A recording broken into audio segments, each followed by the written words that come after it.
Chapter 6, On Our Own. We started to plan our secret expedition right away, which meant provisioning ourselves for a long hunting trip.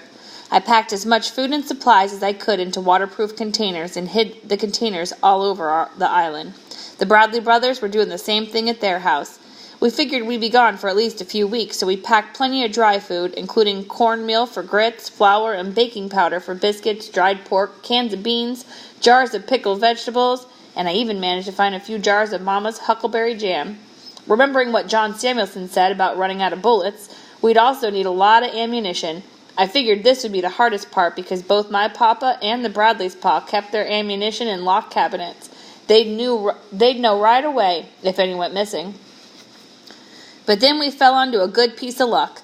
Papa said he and Mr. Bradley had some work to do, and would me and Guy and Lewis be willing to run up to the Brailsford store and buy some supplies. I readily agreed. So Guy, Lewis, and I sailed up to Lake Worth to the Brailsford's general store. The store was run by two brothers, E.M. and Doc Brailsford. They had a post office at the store, and they knew us pretty well from our trips up to collect the mail and Mama's magazines. They called their post office Palm Beach. Later on, the whole area would use that same name. It turned out that the Brailsfords knew how to pick a nice piece of property. Some years later, their small store would be torn down by a rich oil tycoon named Henry Flagler, who built a grand home called Whitehall on the site. The Brailsfords' general store wasn't very big, and they knew most every family in the area, which meant they knew what we usually needed. When I handed over our order, Doc Brailsford whistled under his breath and said, "Shoot, you boys planning on taking an army with all this ammunition?" I tried to laugh so he wouldn't get suspicious. "No, sir, just a hunting trip." I'll say, Doc filled our order for birdshot plus larger slugs for game like bears and hogs, in addition to Papa's order for kerosene, vinegar, cocoa, onions, and fish hooks. On the way back, I tried not to feel too guilty about charging so much ammunition to our account, but then I thought about how much money we'd make, and I promised I'd pay Papa back for everything, plus give him all the extra money we were going to make from the plumes. The last thing we needed was a boat, but I knew just where we could find the perfect boat. Before my Uncle Will had moved up to Sandpoint, he used some of his Spanish gold to buy a 28-foot sailboat with a 7-foot beam and a little covered cabin. He used it to run supplies and people up and down the east coast of Florida, from Jacksonville to Key West, and he'd named it Magellan after the great Portuguese navigator of the early 1500s, who was the first person to sail around the world. When Uncle Will wasn't using the Magellan, he tied it up near his old cabin on the north end of Hippaluxo Island, which is where it was right then.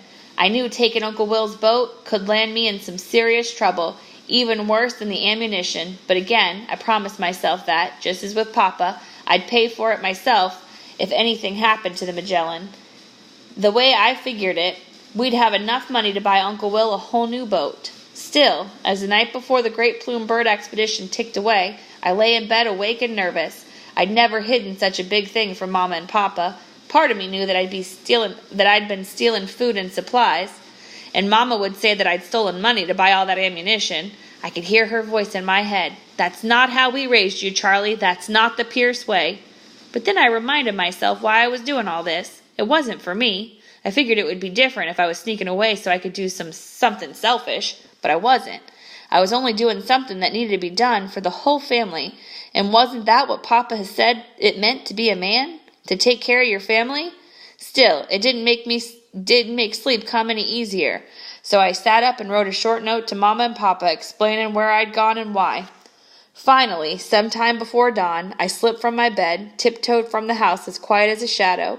When I passed Lily's door, I stopped and almost checked on her, but then I decided the sound of the door might wake her up, so I went outside into the still night. The last thing I did before I left was set a letter to Mama and Papa on the kitchen table. Dear Mama and Papa, I know you'll be surprised when you find my bed empty and this letter on the table. Don't worry, I didn't get carried off by bears. Papa, I know you said you didn't want to plume hunt because it wasn't any way to make a living, but I'm not trying to make a living. I just want to make enough money to save our island. Please don't worry about me. I know what I'm doing. With love, Charlie. P.S. Guy and Lewis Bradley came along too, and we took Uncle Will's boat. I figured no one was using it for the time being. Outside, I walked up the trail toward Uncle Will's cabin. The island was still under the blanket of night, and the moon peeked through the pine trees and glittered off the water. The air smelled fresh and clean, and the ground was soft underfoot. I followed the path toward the water. I felt more than ever that I didn't want to leave our island. I love this island. When I reached the Magellan, the boat was riding low in the water because I'd already loaded up all the supplies on board. I waded through the warm, shallow water, clambered aboard, cast off the lines, and set out alone. The dark water shushed alongside the boat. The shore was quiet, and I felt like the only person on the planet. The great blue heron suddenly swooped by, its huge wings causing ripples over the dark water. I almost jumped right out of my skin, but then I laughed at myself a little, spooked by a bird. Just as I planned, it was still dark when I finally came within sight of the Bradley's dock. I sailed on past and dropped anchor silently a little ways upshore to wait for my friends. The eastern horizon was just beginning to lighten. Dawn was coming. I hoped Guy and Lewis would hurry up and tried not to get nervous. I was sure that like everyone else in these parts, their parents would be up with the first light of dawn. I heard someone sneeze before I saw anybody, and my heart started pounding.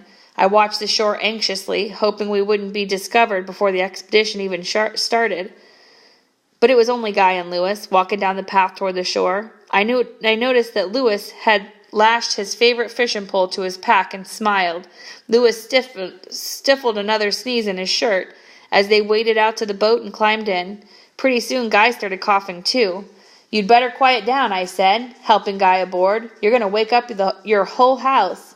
"Can't heb it," Guy said, sniffling. "Me neighbor," Lewis added. It turned out they'd both fallen ill 2 days before. It was rotten luck, and there was nothing we could do about it. It was now or never, so I hoisted the sail and we headed north to the inlet to pick up Tiger. We were treated with a beautiful sunrise, but the sailing was hard and took much longer than I expected. An easterly breeze was coming from the ocean, and we had to zigzag across the lake to make any progress.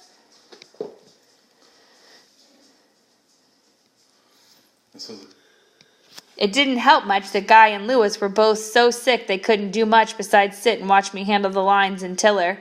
Once I even caught Lewis curled up on the floor of the boat sleeping. When we finally reached the inlet, we sailed close to the shore and kept our eyes peeled for Tiger. He was supposed to meet us, and I was anxious and ready to get on the ocean. Finally, I saw my friend paddling out to us in his dugout canoe. He climbed aboard, and we lifted his canoe onto the Magellan's deck and lashed it down. We were finally ready, and everybody was excited to get the Great Plume Bird expedition officially started.